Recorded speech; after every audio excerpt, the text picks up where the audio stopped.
everybody? Welcome to the Gospel of Two Wheels, where the coffee's hot, the bikes are fast, and your comments are absolutely ridiculous. Today we've got Willem. How do I pronounce your last name, Willem? Avenant. Unless you're French, then it's Avenant. But Okay. Avenant is all good. And we are going to talk about rally racing, something that's completely foreign to me. I've watched lots of things. I actually remember watching the Dakar rally like long before I was into dirt bikes and watching the Dakar rally when it was actually from Paris to Dakar and just hmm being fascinated by the whole thing. Let's start with, first of all, say hey to everybody. Dave Brandon, Todd Colvin, James Burr, Tony Andrews. What's going on, everybody? If you are Hi, watching, everybody. make sure you give a little thumbs up back out of the chat, hit thumbs up, come back in. We are here to talk about a completely different kind of racing than normal. So guys, fire questions at Villum, but we're going to start with Villum. Who are you? What's going on? What's the story here? Why are we having you on this show? Well, first off, thanks for having me on the show. I hope the audio is all right. Can you guys hear Yep. it? Nice, great. Thank you so much for having me. I'm really honored. Nathan from Counter Shocks, Nathan Looney, told me about your show, and he's like, you have to watch this guy. He's got a really good show, and I've loved watching it. So yeah, thanks for everything you do, and thanks for having me on. In short, I am Willem Avenant. You can find me on Willem Avenant Racing, and I'm obsessed with rally racing. That's kind of what I live and breathe every single day.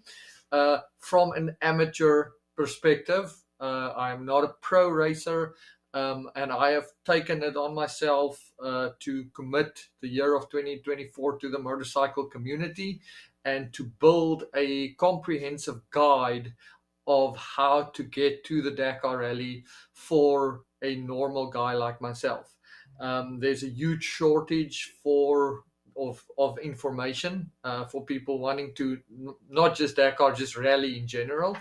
And a big part of what I'm doing is saying like, okay, guys, how can I help people get into it just because I am so passionate about the sport and because it is the coolest form of rally or of riding, motorcycle riding you will ever do. It is a drug. If you think riding your dirt bike's cool, try a rally. It's mind bending.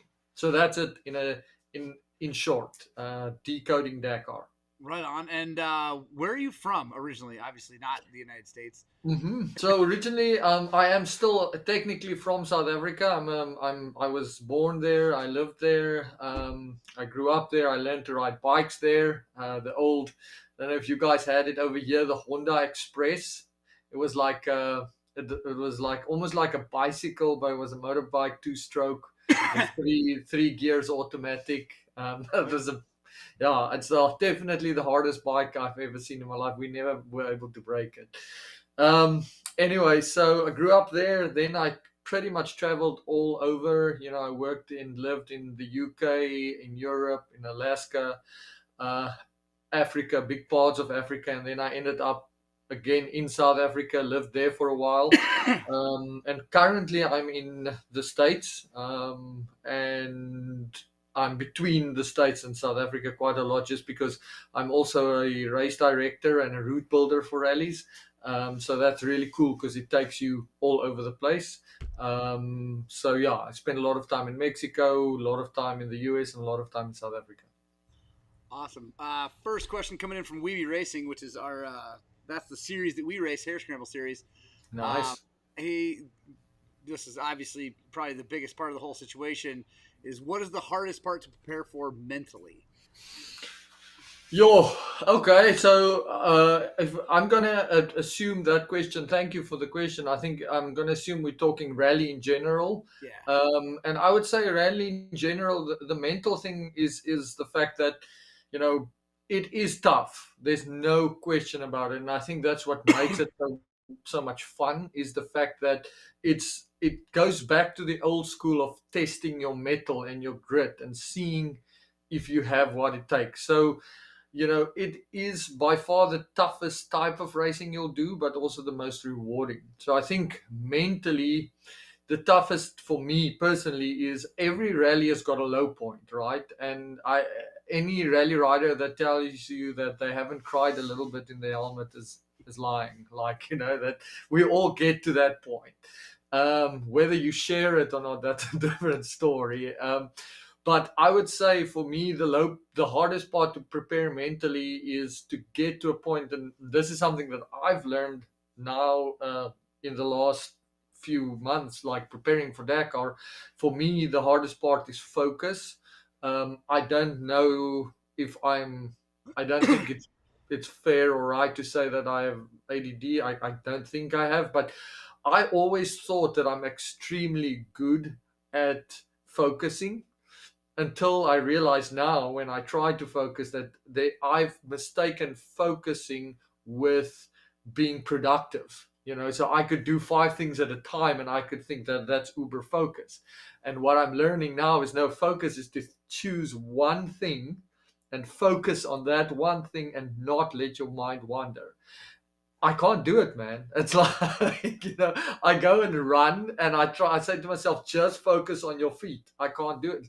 2 seconds later, I'm thinking about something else.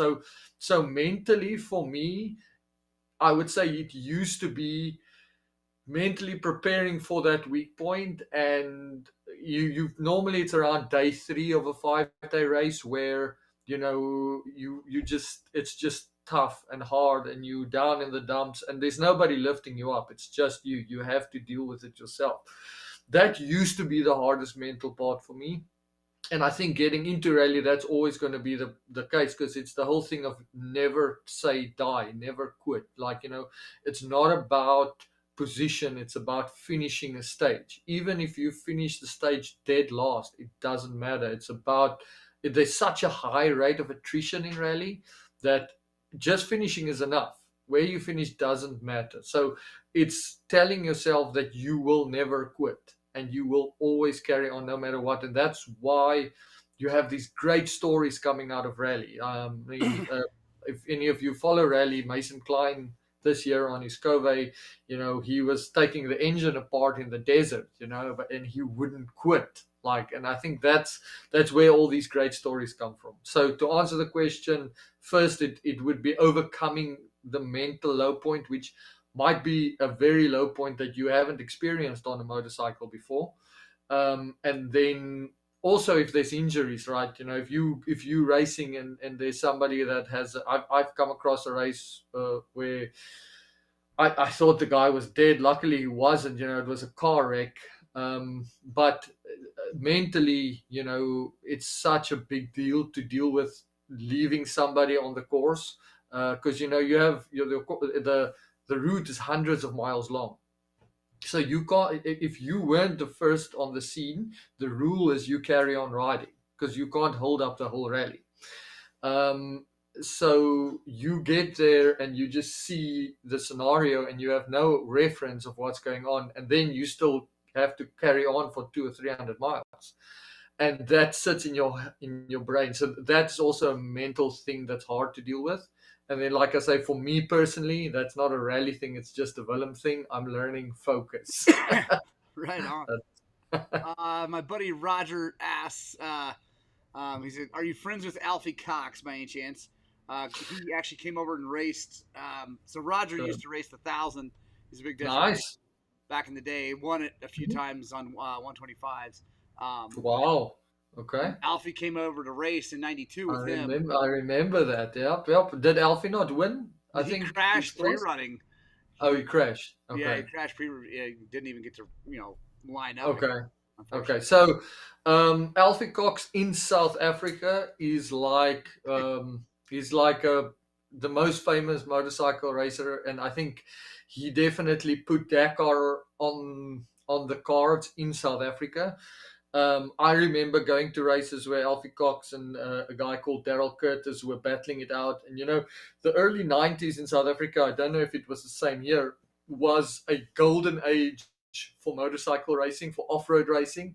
It was the vibrant colors and the ski pants. And what was great in South Africa, at least, was that there was this, I wouldn't say it's a manufactured rivalry, but it was a good rivalry. It wasn't ugly, but the whole thing was about who's going to win, and a little bit of like building up the competition side. So Alfie went on to become one of the most consistent Dakar finishers on a bike in history. As far as every Dakar he did, he was on the podium. He was just never first. So I know Alfie, I know his son. I wouldn't say that we are personal friends, but we exchange messages and we talk and we go to events and stuff like that. So, but super, super great guy, the whole family. Alfie still runs a KTM dealership out in KwaZulu Natal, and he's famous for delivering the bikes personally to his clients. So a lot of the times, if you were to buy a bike, Alfie would actually bring it to you, which is always a big thing for the people. So yeah, that is pretty awesome. It's like having Malcolm Smith here, drop a motorcycle. exactly. Yep. Which I believe probably when Malcolm was younger, he probably did Mm-hmm. in California, because that guy is also an amazing dude. So one of the biggest, let's go back to just rally. I know that when we watch the Dakar or we catch, Skylar House's Instagram or Mason Klein's Instagram, we're looking at bikes that are, I don't know, $100,000. I mean, these guys are they're running these crazy specific motorcycles with all this, electronic equipment and huge tanks and all this stuff. Obviously, for a normal human, that's pretty far out of the realm of possibility. What are we looking at? Like, if you wanted to get into just racing a local rally, which there's not a lot in the United States. We do have one here in Montrose area. Kota, yeah, I've actually raced Kota, yep. What are we looking at? Like, what do you need to do to a motorcycle to? Okay, cool. Look, this is so up my alley. I was actually just busy before we talked. I'm finishing up an article about the concept of the rally bike, right? So if we start with the RFRs or something like that, a lot of the stuff comes back from, like, in the 90s and early 2000s. KTM and the twin cylinder big bikes dominated Dakar. So then they said, okay, let's ban the twins. And then for a few years, I think around 2005, they banned the twins. And then they said, okay, we'll still allow any size single cylinder up until, I guess it was 2011, 2012, when it then turned to 450 max. Today, KTM builds 70 RFRs every year. You have to pre-book and prepay it, and it's probably around about the $35,000 mark. It's going to be the same for Cascas, the same for Husky. Those are what we call rally factory replicas, RFRs. The factory bikes you can't buy, and that's the bikes that Skylar and Ricky and those guys race, which I think if you have to include the development cost, I'm sure we're looking at over $100,000. But I mean, the bike as it stands there, will probably be about a $50,000, $60,000 bike. For us mere humans, that is the RFR was built specifically to race Dakar. That's the only, and it's a great bike, don't get me wrong.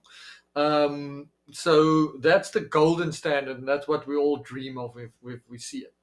My first rally bike was a 2012 EXC that was converted or built up into a rally bike.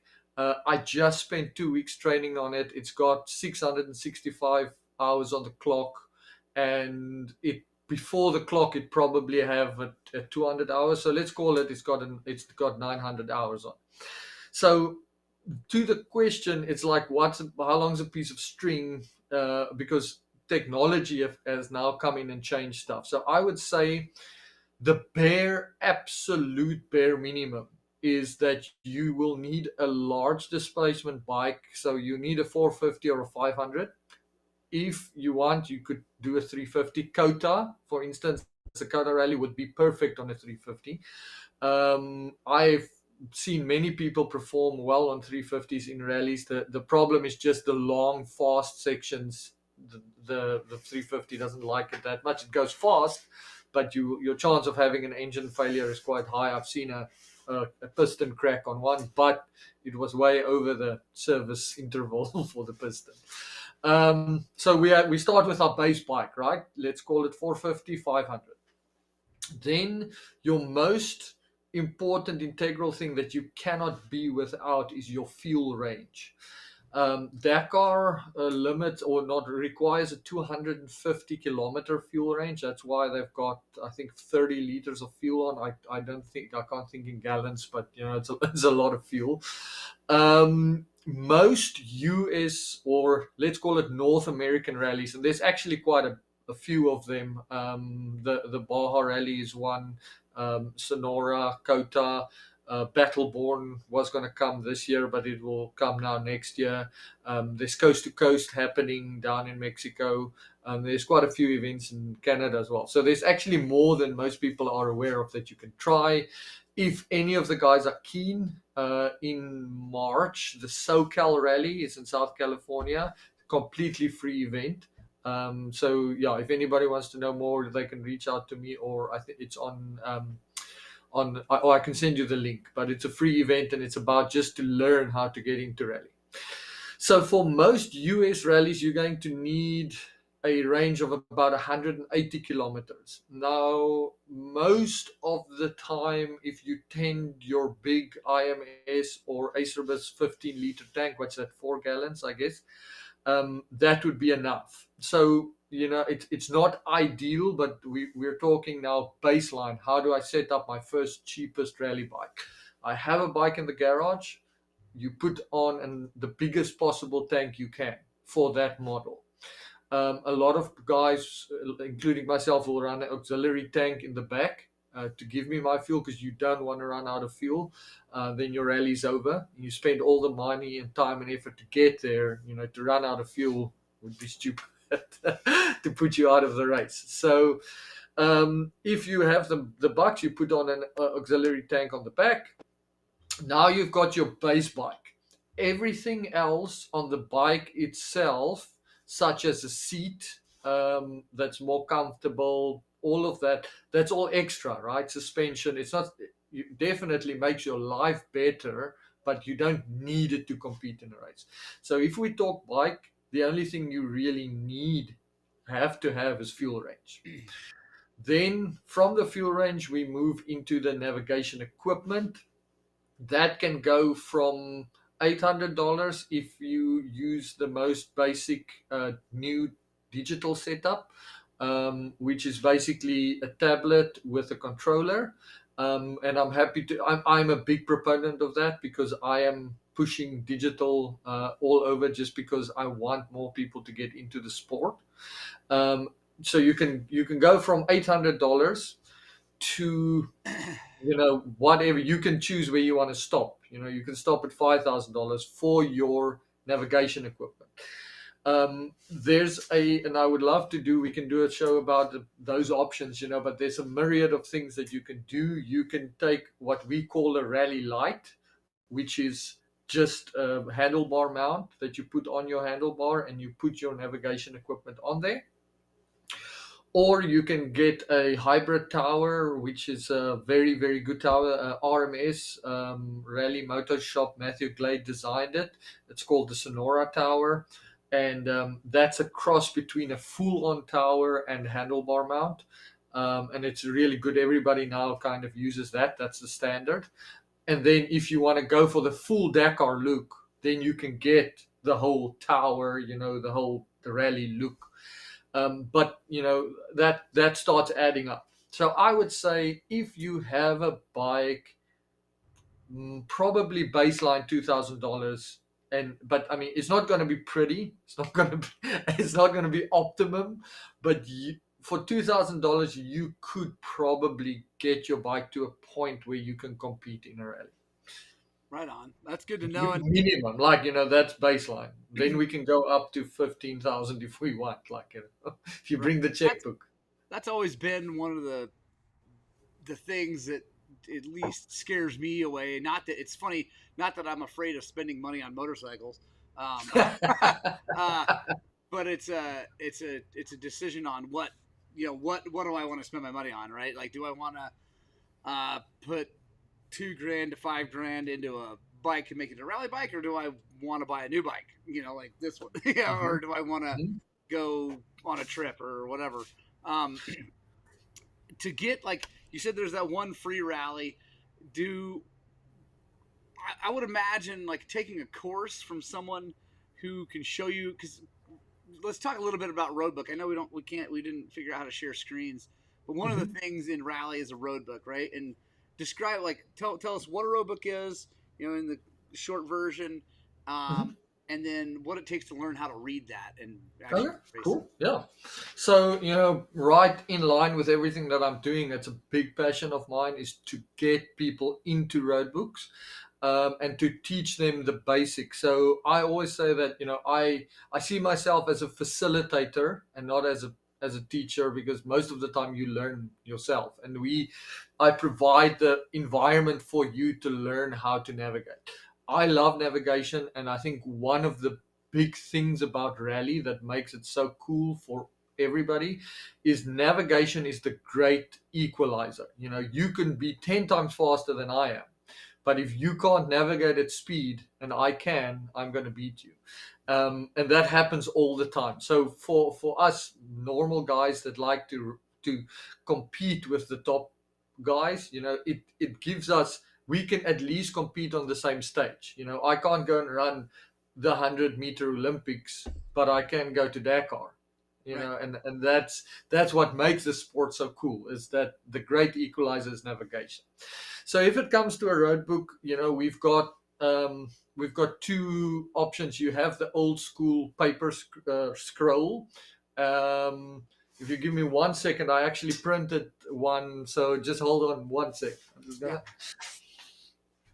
Yeah, and guys, real quick, Zy Clown, he is from South Africa, and then yeah, Jimmy Lewis does have a class, which would be really fun to do. All right. So this, I'm going up to Calgary for the Calgary Motor Show. So I printed this to kind of show. I don't know how well you guys can see it, but this is the old school paper road book, right? So it's A5 size, and it is divided into three columns, basically. So on the left hand side, you have your distance, and then in the middle, you have what you call the event, which is what you're going to be seeing when you arrive there. And then on the right hand side, you'll have the description box. You'll notice that this one is black and white. So in the old days, a road book was black and white, and you had to mark up your road book as far as for the dangers and for all of that stuff. And then you had to load it, and if there was any changes, you had to go and take it out of the bike, make the changes. It was a pain, and a lot of the times, it kept you up till 2 or 3 at night sorting it out. You can imagine if you have to mark a roll like this, that's 800 kilometers long. What's that, like 400 miles or whatever? It's insane. So nowadays, if you erase paper, most of the road books are printed in color, which is a game changer. But then the next step is that most of the road books today are digital as well. So that, or not most, but a lot. So then there's no marking, and you get on the bike and you go. The reason, so in the past, you used to get your road book the day before and you could mark it. And then the factory team started employing these guys called map men, where they take the scroll and they break it up in sections, and they send it all across the world to the best mappers they can find.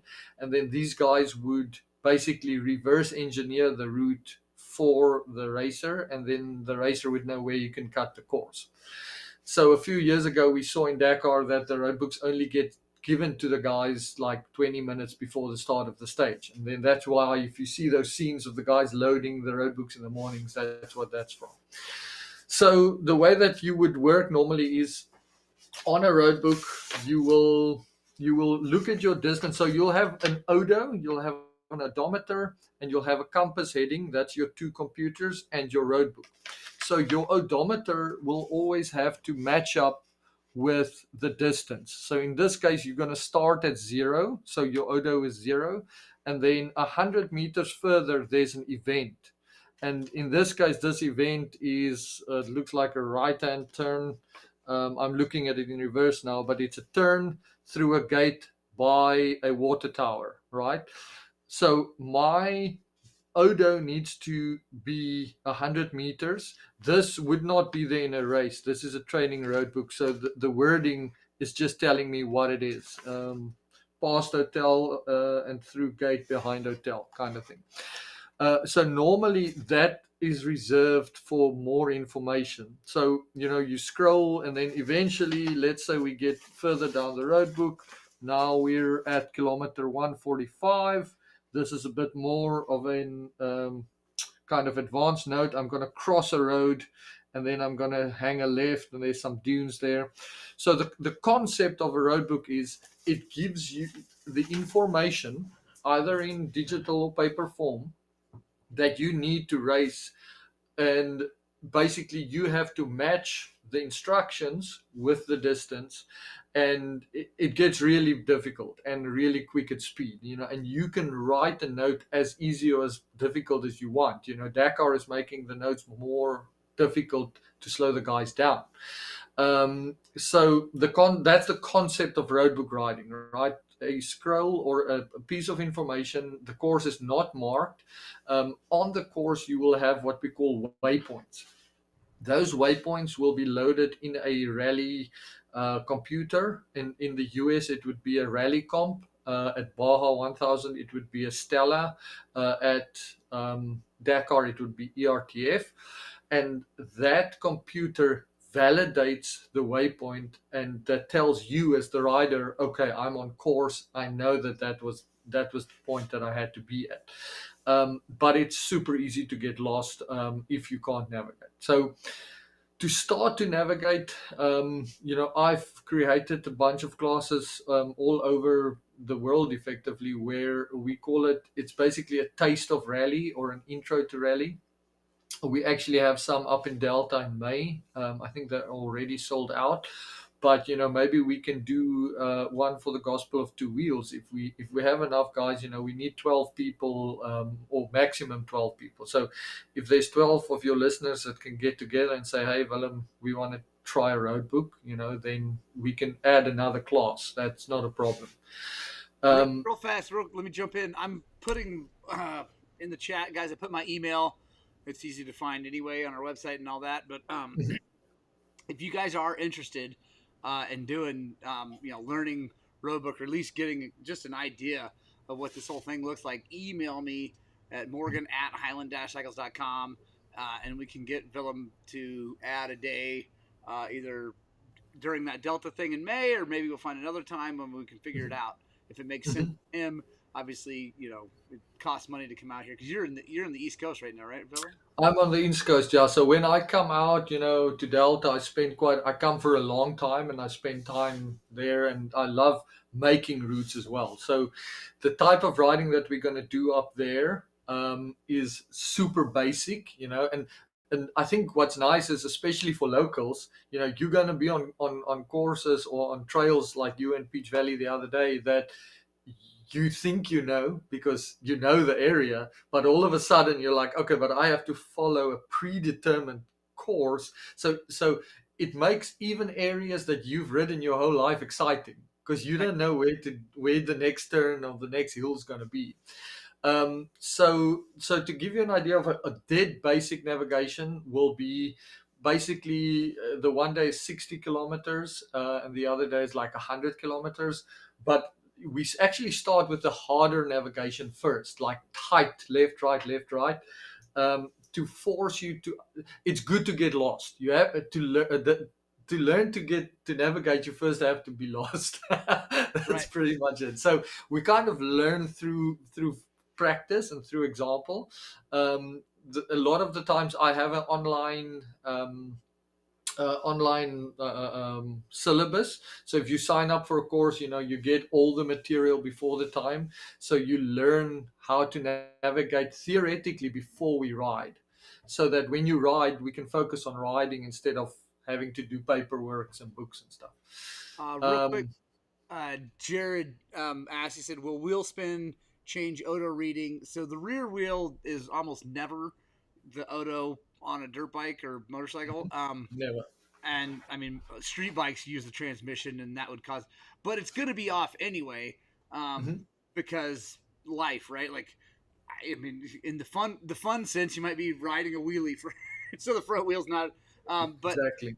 the reality is, the guy marking the route, there's discrepancies in the There's always stage. discrepancies, and I think that's one of the so to just to answer his question, other than rear wheel, we used to run a sensor on the front wheel. 90% of people that I know, probably 95% now, we all just use GPS. So if you use a digital road book, the nice thing about digital is all your instruments is included in your screen, so you don't have to go and buy 3 or 4 different computers. You just have your tablet, and it incorporates everything you need. If you run a paper road book, then you need an Odo and a cap.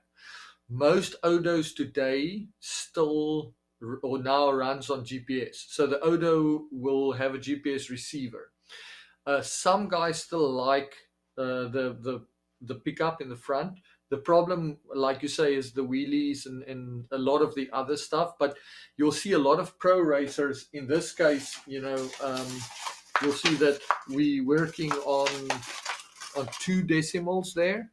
So that's 2.02 and 2.13. Because it's always a little bit off, a lot of the pros will only run 1 decimal, just to throw away that extra 100 meters, because you end up trusting the roadbook and you end up riding on feeling as well. When I started a roadbook, the first one I rode, I was like, well, it's 2.12 and there's no turn here. Like, where's the turn? It should be here. So it took me many years to learn what you already know, that it's never going to be exact. There's always going to be a discrepancy. And you adjust it, right? Like, you have a You have a button thumb on your switch. handlebars that, so when you get to, like, you're at the right turn, right? Like, so like Willem said, you the turn's not here. Okay, well, here's that water tower, here's that gate. Okay, I feel very confident that this is the right hand turn. So then you reset your Odo, like you physically force it to be at 2.12, and then that resets, because like I said, you're going to be off. There's wheel spin, there's not back wheel spin, but tire slide, all the myriad of things. And if you're running a GPS, it's not that. I mean, it's accurate, but it's not that accurate. It's not perfect. It's not Mhm. government down to the millimeter accuracy on stuff. So you're always able to adjust that Odo Yep. on your thing to match back up, and that'll get you lined back up, and then it'll get further off as you go, and then you match it back up. So Mhm. And you're supposed to. I think that's the thing is, let's say, for instance, let's find one. Here's a perfect example again. At 2.2, there is a ruin at the four-way, right? right, So if I get to the ruin, I know. Well, first of all, that had an M, so that's a mask waypoint, but we'll get to that at a different chat. But if there wasn't a mask waypoint, when I know that I'm not wrong. I know the ruin is here and it's a right turn, right? So I know I'm right. My Odo might be, as you say, 2.10 or 2.3. So now that's a perfect time for me to adjust my Odo, because I know I need to move it back to what's a 2.02. So that's a big help.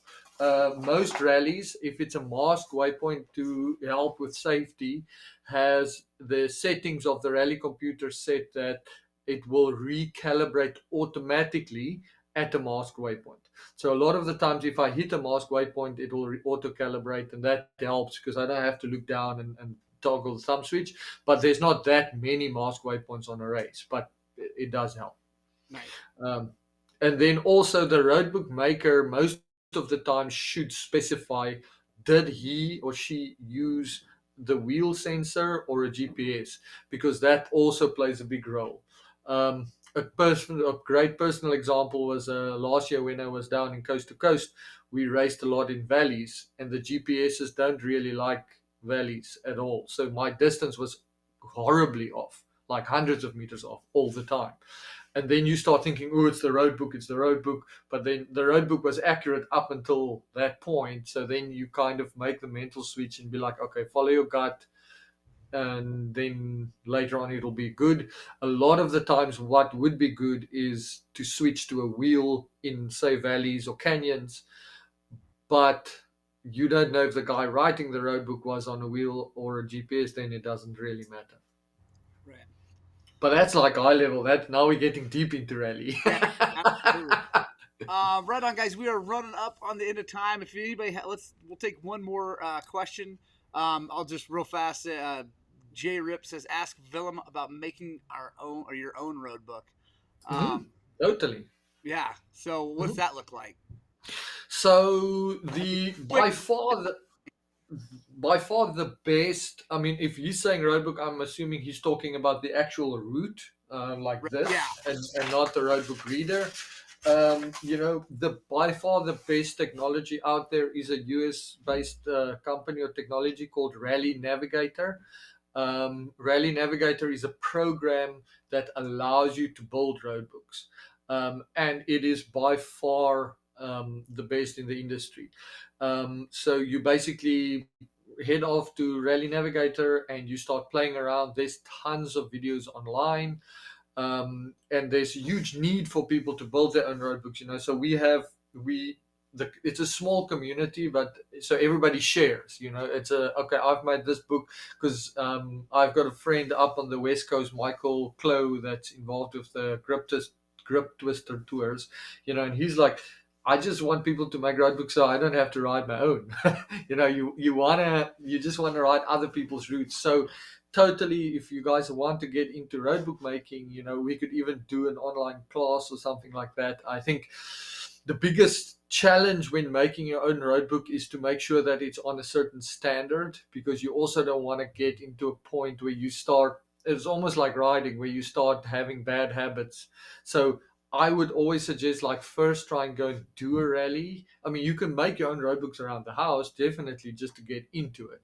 But it's very important to understand how roadbooks work and flow to first try and go and do an event, so that you can match the standard, because you don't want to because it takes an insane amount of time to make roadbooks. That's the one thing that people underestimate. People are always like, oh, why is rally so expensive? The Dakar spends an entire year building roadbooks. So the roadbook making process is super fun. I love it. I make a lot of it. We run, I build roadbooks for rallies, which I love, but it's a big undertaking and a responsibility as well. So right on. All right, we're gonna shut this thing down. Willem, how can people get a hold of you? Check you out online, all those stuff. Give us all your links. Yeah. So Willem Avenant Racing, basically my name, surname, and racing. Instagram, YouTube, Facebook, website is Willem Avenant Racing. I don't know if I could put it in the chat. I can't. I don't know if I'm Should allowed be able to to type chat it on in there. there. I bet I can here. So yeah, it doesn't look like I can type, but that's the main one. And then also just the hashtag decoding Dakar. Anybody that wants to learn, and that I've got a ton of YouTube videos about just basically rallies. What I also do is I make videos about all the rallies I go to, so people get to see onboard footage. I did the Baja 6 days, the coast to coast Kota. Like, you can go onto and you can actually see the terrain and you can see how it looks. So we focus on that. So that decoding Dakar is a hashtag, and then all the other stuff is Willem Avenant Rally Racing. And yeah, if anybody wants to know anything or get involved in the sport, please let me know. If anybody wants to do their first rally this year, I am the race director for the Baja Rally. And the Baja 6 Day Rally this year is going to be of epic proportions. We had a huge success last year, and the team that we've assembled this year are just everybody's chomping at the bit to make this like the best race we've had in its history. So we are very excited. So this, and if you just want to test it out and try it out, the SoCal Rally, definitely have. There's no it doesn't cost you any money. There's no risk involved, and it's also the melting pot. A lot of guys, Mason Klein, Mo Hart was the first American to finish Dakar, Malamoto. A lot of those guys kind of started off around SoCal Rally, so it's a great melting pot to just meet people. You're going to meet people there that you see on TV, and they just kind of there, very low key. Right on. Willem, stay on here when we shut down. But guys, thank you so much for joining us. Yeah, everybody, thank you. Very much appreciate you coming on. Make sure you email me if you're interested in doing a class, or you want to get a hold of Willem, or whatever. I think I'm going to try to make it out to the Delta class. Yeah, no, I think that's a given now. Like after this show, Yeah. I don't think it's a question. I think you're gonna have to come out and join us there. I'm It's gonna definitely be going to fun. come out. I'll bring the XR650. That's the only 4-stroke I've got. There's a guy from EnduroSpec, Warren Healy. He's coming with his XR, and but honestly, with the one in Delta, it's the route. It's mostly single track stuff. So a 2-stroke. I mean, when I made the routes, I made it on a 2-stroke. So I think that's the other thing about our training events are they're not rally specific. So for instance, Delta is dirt bike oriented. I have one in. They can check on the website. I've got one in South Dakota, which is adventure bike oriented. So we kind of make the different trainings based on the type of bike or the type of rider you are. So even on a 2-stroke, you can learn how to ride a rally. That's the beauty of the new technology and of the digital roadbooks. That is awesome. Right on. Thank you, guys. Thank you, Phil. Thank you for watching, guys. It was so much fun. Really enjoyed being on here. We'll definitely get you back on here, and we'll get some screen sharing and show a little bit more. Yeah. If we could do screen sharing, we could basically run through a roadbook piece by piece. I can even show some of the guys how to make a roadbook. I mean, it would be so much fun. We could put up a screen and we can run through the cockpit, and we can run through how you deal with certain scenarios. And I can promise you, if you've done this once, you're gonna get hooked. It's amazing. Nice. Right on. Thank you so much, guys. We will see you on the next one. Thank you.